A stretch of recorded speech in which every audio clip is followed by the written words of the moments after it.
Ya, kembali lagi di Apa Kabar Indonesia Pagi. Sebelum kita berbincang kembali dengan narasumber, kita akan ajak pemirsa untuk melihat bagaimana sih respon dari masyarakat. Ini nampaknya kalau di dunia maya itu banyak banget ya, Via, yang berkomentar. Saya lagi baca ya. loh, jujur. Nah, kalau masyarakat, mungkin rekan kita ya, Gita Iha akan berbincang langsung dengan masyarakat. Bagaimana respon melihat dari mengikuti tuntutan. Juga, betul.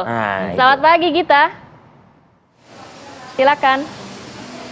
Selamat pagi Kamarati, Arif Fadil dan juga pemirsa. Betul sekali, tuntutan terhadap 4 terdakwa pembunuhan terhadap Joshua Huta Barat ini sudah dibacakan oleh Jaksa Penuntut Umum, di mana Ferdy Sambo dituntut seumur hidup, sementara Eliezer dituntut 12 tahun penjara dan Putri Chandrawati justru jauh lebih ringan begitu dari keduanya yang hanya dituntut 8 tahun penjara. Ini kemudian yang membuat keluarga maupun masyarakat bertanya-tanya mengapa jauh lebih ringan begitu tuntutan terhadap Putri Chandrawati. Kita akan langsung bertanya apa tanggapan dan juga bagaimana respon masyarakat ketika mendengar tuntutan terhadap Putri Chandrawati dan juga Eliezer. Sudah bersama dengan saya. Selamat pagi, Mbak. Ya, Dengan Mbak siapa? Mega. Mbak Mega, ini sudah dengar belum tuntutan terhadap Putri Chandrawati dan Eliezer masing-masing 8 dan 12 tahun? Sudah dengar. Tanggapan Mbak, seperti apa Mbak melihat tuntutan ini? Untuk yang tanggapan saya yang terhadap Eliezer hanya 12 tahun itu tidak adil karena memang Eliezer sendiri tidak terbukti ikut andil di pembunuhan berencana ini. Sedangkan Bu Chandrawati sendiri kan 8 tahun sudah pasti ada indikasi untuk ikut berencana dalam pembunuhan ini. Berarti Putri Chandrawati ini tidak adil juga, jauh lebih ringan dari Eliezer begitu? Iya, betul. Menurut Mbak, yang pantas berapa sih kira-kira untuk Putri Chandrawati?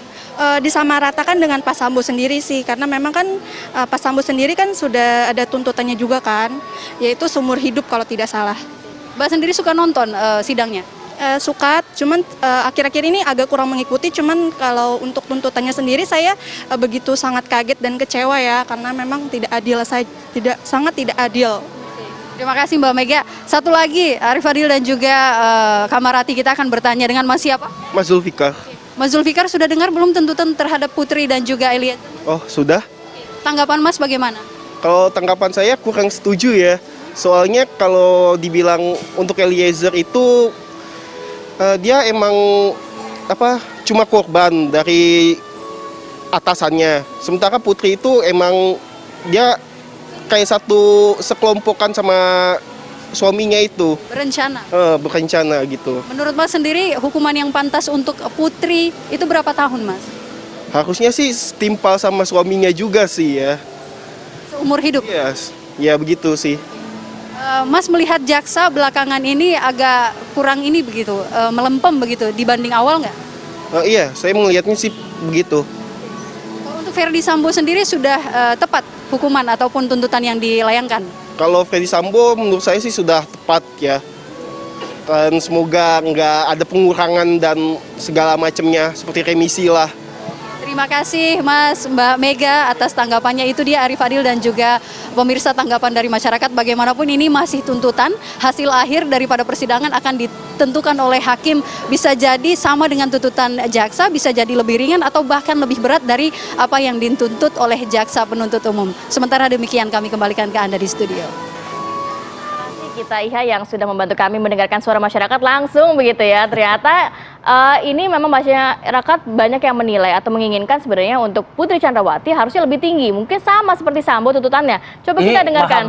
Maha benar apa? Netizen, masyarakat. Dengan segala komentarnya. Masyarakat itu on off loh, ngikutin persidangan. Kalau Bang Rasa Mala Aritonang dia memang selalu di situ. Itu. Komentar Anda Bang Rasa Mala termasuk menanggapi tadi pernyataan dari Martin Lukas Simanjuntak. Semua terluka lah melihat peristiwa itu, begitu marah kita, begitu emosional, itu kita pahami. Tetapi kalau kita mengikuti keadaan emosi masyarakat tersebut ya, secara emosional, kemudian bagaimana kita memperlakukan para terdakwa ini, pastikan harapannya semua dihukum mati terdakwa kecuali Richard dibebaskan. Begitu kan, itu baru memuaskan publik gitu. Nah, dalam konteks peradilan pidana ini itu tidak mungkin dilakukan. Sekali lagi saya sampaikan tadi, kita harus bersandar pada proses, pada cara berpikir yang rasional dalam persidangan ini. Apa itu? Yaitu bersandar pada bukti-bukti fakta dan berorientasi pada hukum. Itulah yang harus menjadi pedoman dari jaksa penuntut umum, hakim, juga penasihat hukum. Itu juga yang membedakan para penegak hukum ini dengan publik, dengan masyarakat gitu. Kalau masyarakat dia berspekulasi, dia melakukan prediksi, dia sepotong-sepotong menilai faktanya karena dia tidak mengikuti penuh, kemudian melakukan penilaian. Sementara seperti tadi saya sampaikan dalam persidangan, kami yang mengikuti persidangan ini, bukti-bukti disajikan di depan. Tadi saya mau merespon apa yang disampaikan oleh rekan Martin soal fakta bahwa apa yang terjadi di tanggal 7 itu disajikan di persidangan. Keterangan saksi-saksi tidak ada. Kalau saya ini frankly speaking lah, kita riset berbagai referensi, berbagai studi, tidak ada peristiwa pemerkosaan itu yang di dalamnya ada saksi. Kalau ada saksi, pemerkosaan pasti tidak jadi. Itu sudah pasti. Kalau di dalam satu kamar ada 2 orang laki-laki dan perempuan, kemudian akan terjadi pemerkosaan, ada saksi, pasti tidak jadi pemerkosaannya gitu. Yang mungkin terjadi adalah pasca peristiwa tersebut, apakah ada saksi-saksi, kemudian ada alat bantu untuk mereview, melakukan assessment apakah benar terjadi. Nah, dalam fakta persidangan kemarin, baik keterangan Susi, keterangan KM yang menemukan setelah terjadi peristiwa tersebut di depan kamar, menemukan Bu Putri tergeletak di depan kamar mandi. Itu ada peristiwa itu disajikan sebagai fakta. Untuk mengukur kredibilitas keterangan masing-masing pihak tersebut, baik Susi, baik KM, juga Bu Putri Chandrawati yang menyampaikan keterangan terjadinya kekerasan seksual tersebut, maka pihak kepolisian penyidik dalam hal ini, juga jaksa penuntut umum menghadirkan laporan asesmen yang dilakukan oleh 12 orang tim ahli psikolog forensik.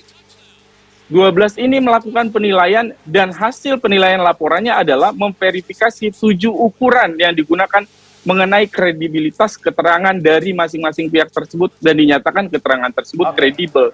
Yang digunakan dalam penilaian ini adalah sains. Mereka menggunakan metode, menggunakan ilmu pengetahuan. Kita bersandar pada cara kerja yang tadi saya sampaikan, bahwa peradilan kita menggunakan cara kerja rasional dengan memanfaatkan keilmuan yang tadi. Jadi itu tidak bisa dikesampingkan begitu saja. Itu sudah disajikan pada fakta persidangan. Sayangnya memang kemudian jaksa penuntut umum justru menarik kesimpulan lain, tiba-tiba muncul perselingkuhan. Padahal di persidangan tidak ada satu orang pun dari saksi yang menyampaikan bahwa ada perselingkuhan di antara Joshua atau Bu Putri, begitu. Justru yang mau dikonfirmasi, divalidasi apa soal peristiwa itu adalah soal kekerasan seksual tersebut. Saya kira ini mesti dilihat secara utuh ya.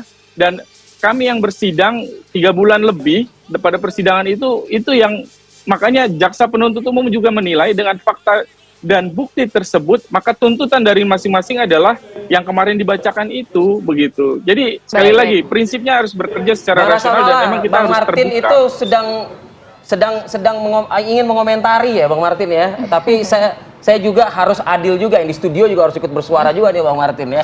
Bisa jeda ya Bang ya? Kita jeda dulu, kami akan kembali saat lagi.